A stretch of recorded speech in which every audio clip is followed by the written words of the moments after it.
తెలంగాణలో 4 రోజులు కుండపోత వర్షాలు కురుస్తాయని హైదరాబాద్ వాతావరణ కేంద్రం అధికారులు వెల్లడించారు. రాష్ట్ర వ్యాప్తంగా రాబోయే 4 రోజుల పాటు కొన్ని జిల్లాలకు ఎల్లో అలర్ట్ జారీ చేశారు. రాష్ట్ర వ్యాప్తంగా తేలికపాటి నుంచి మోస్తరు వర్షాలు కురిసే అవకాశం ఉందని, కొన్ని ప్రాంతాల్లో ఉరుములు, మెరుపులు, ఈదురుగాలులతో కూడిన వానలు కూడా పడొచ్చని అన్నారు. దక్షిణ కర్ణాటక నుంచి తమిళనాడు అంతర్భాగంగా సగటు సముద్ర మట్టానికి 1.5 కిలోమీటర్ల ఎత్తులో ద్రోణి కొనసాగుతోంది. తమిళనాడు తీరం వెంబడి నైరుతి బంగాళాఖాతంలో సగటు సముద్ర మట్టానికి 3.1 కిలోమీటర్ల ఎత్తులో ఉపరితల ఆవర్తనం విస్తరించి ఉందని, దాని ప్రభావంతో తెలంగాణ వ్యాప్తంగా ఆదివారం వర్షాలు కురుస్తాయని చెప్పారు.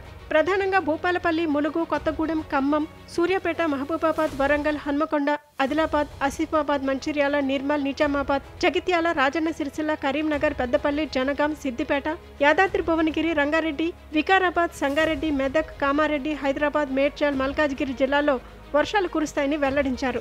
సోమ, మంగళవారాల్లో కొన్ని జిల్లాల్లో అక్కడక్కడ వానలు పడే అవకాశాలున్నాయన్నారు. ఈ మేరకు ఆదిలాబాద్, ఆసిఫాబాద్, పెద్దపల్లి, ములుగు, మహబూబాబాద్, వరంగల్, హన్మకొండ, భూపాలపల్లి, కొత్తగూడెం, ఖమ్మం, సూర్యాపేట జిల్లాలకు వర్షం హెచ్చరికలు జారీ చేశారు.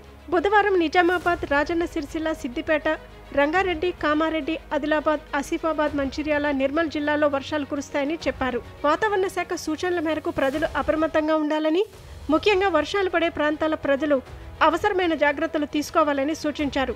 వర్షం కురిసే సమయంలో అత్యవసరమైతే తప్ప ఇళ్ల నుంచి ఎవరూ బయటకు రావద్దని హెచ్చరించారు. లోతట్టు ప్రాంతాల ప్రజలు జాగ్రత్తగా ఉండాలని సూచించారు. హైదరాబాద్ నగరంలోనూ వర్షం కురిసే అవకాశం ఉన్నందున అప్రమత్తంగా ఉండాలన్నారు.